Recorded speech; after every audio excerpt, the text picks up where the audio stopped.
Hi, welcome back to class. You've already read the selected portion of Bible Study That Works and Inductive Bible Study. And now I want to begin to break down the method a little bit for you so you can begin to do your own work. And again, from this point in the semester forward, it's going to be all your own work. Inductive Bible Study is about empowering you as a reader of Scripture to become confident and inspiring. And the key to doing that is not to read what other people say about the Scripture, but learn to read the Bible closely on your own. And then and only at that point, then you can go and read other resources. And if this is a Matthew IBS class, we're going to be making limited use of other resources. As we get into IBS 2 classes, we'll be doing more with resources. But the key thing is in an IBS class, it's always a great choice, and it's always a better choice to say, I'm going to spend more time in the text, because the answers are ultimately going to be in the context. So how do you get into that? Well, we've prayed first already. That's the beginning of our inductive Bible study process. We've asked the Lord to astonish us. And now if we're starting from scratch, the first step in inductive Bible study is going to be making observations, and that's going to usually involve starting with a survey. A survey is making a map, essentially, of some portion of the text. It can be an entire book, and I'm going to include a sample of a survey of Jonah for you so you can see what a book survey would look like. Or it can be a smaller part of the book, even down to a segment, like we're going to be doing many times in this class. And so whatever size that we're working with, the first thing you do is you want to take the largest chunks of it and simply, in the most obvious large chunks, and give titles to them. So if you're just doing a survey of an entire book, you're going to make titles, catchy, memorable 3 to 4 word titles for each chapter, let's say. So if we're going to go through Matthew's Gospel, I think the most obvious title for chapter 1 would be something like Genealogy. Chapter 2, The Wise Guys. Chapter 3, Baptism. Chapter 4, Temptation. Chapter 5, the Beatitudes. Chapter 6, the Lord's Prayer. Chapter 7, a House on the Rock. Chapter 8, Jesus' first miracles. Chapter 9, Jesus calls a tax collector. Chapter 10, the missionary discourse. And so on and so forth. To see how easy I was able to pull it together, I am able to think through, using those titles, the content of Matthew's Gospel. And that's the idea. You want to come up with titles, memorable, short, catchy titles that allow you then to think through the content of a book, even when the Bible's not around. Now, if you're doing a smaller portion of Scripture, say a segment, all you need to do is give a title to each of the paragraphs so you can think about what's there. Okay, so that's the easy first step of a survey, is you're just making broad statements about the content via labeling obvious chunks with short, memorable titles. Okay, well, the next piece then is to move towards an actual analysis of the structure. And structure, it involves really two pieces. It involves main units and subunits. And then it's also going to involve as a second piece, locating the actual structural relationships that link our units together. But let's first start out talking about main units and subunits. The main units and subunits are those logical places where there's breaks in the material. So for example, let's say that you're reading a text and the first section is in Jerusalem, and then suddenly you find yourself in Egypt. Well, that place where there's a transition, that's going to be a logical place for a big break. So breaks happen in narratives by a change of scene, the entrance of a new character, a new speaker.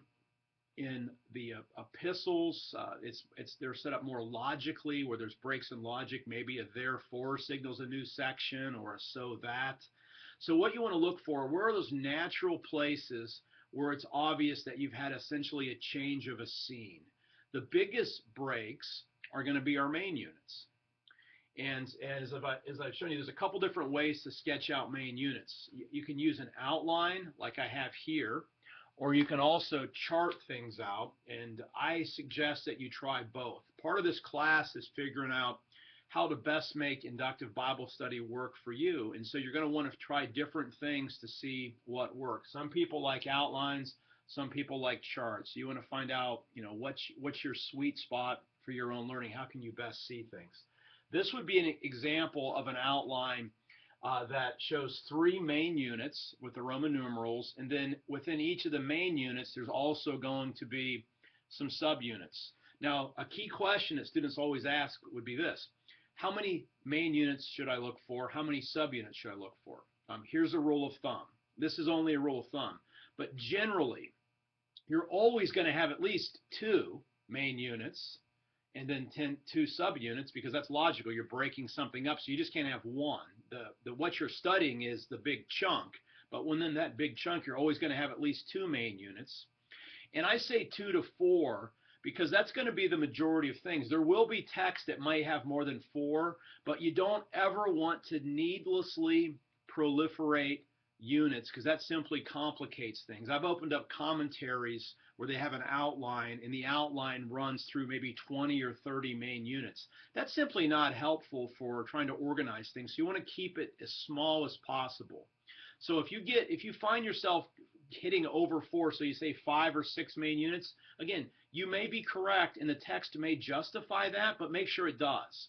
So as part of your work, always write a couple of sentences that essentially gives the reasons for why you're breaking the text up. So here we have 3 main units, and then within each of these main units, we have a couple of subunits. Again, this is going to vary depending on what kind of text you're looking at. For example, of a text that just has 2 main units, think about the book of Genesis.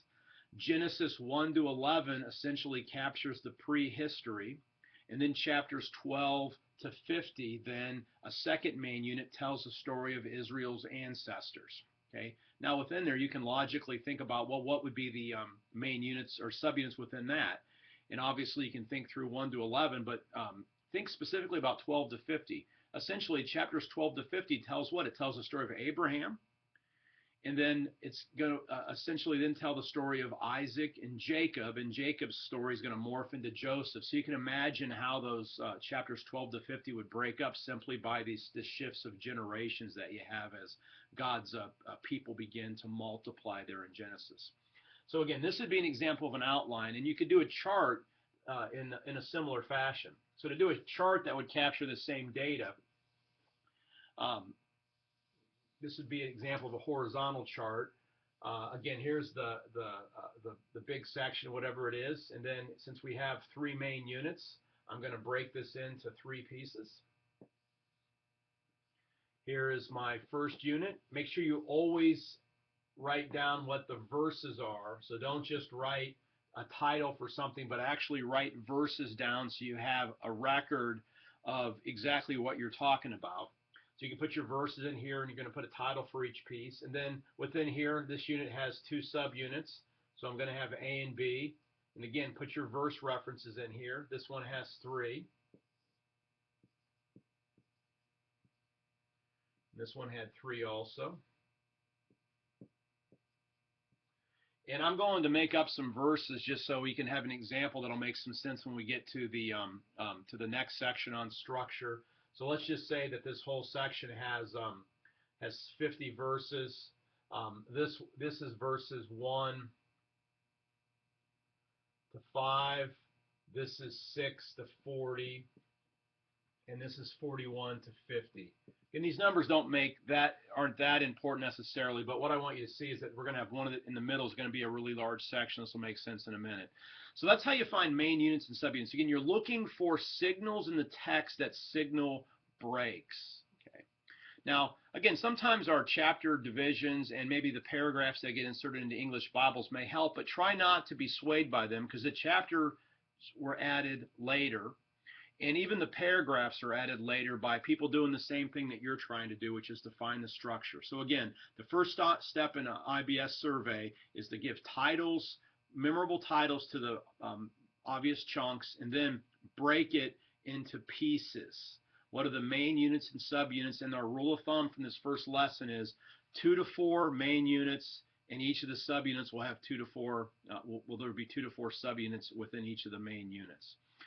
Okay, that's the first step in an IBS survey, and in video 2, we're going to start talking about the structures.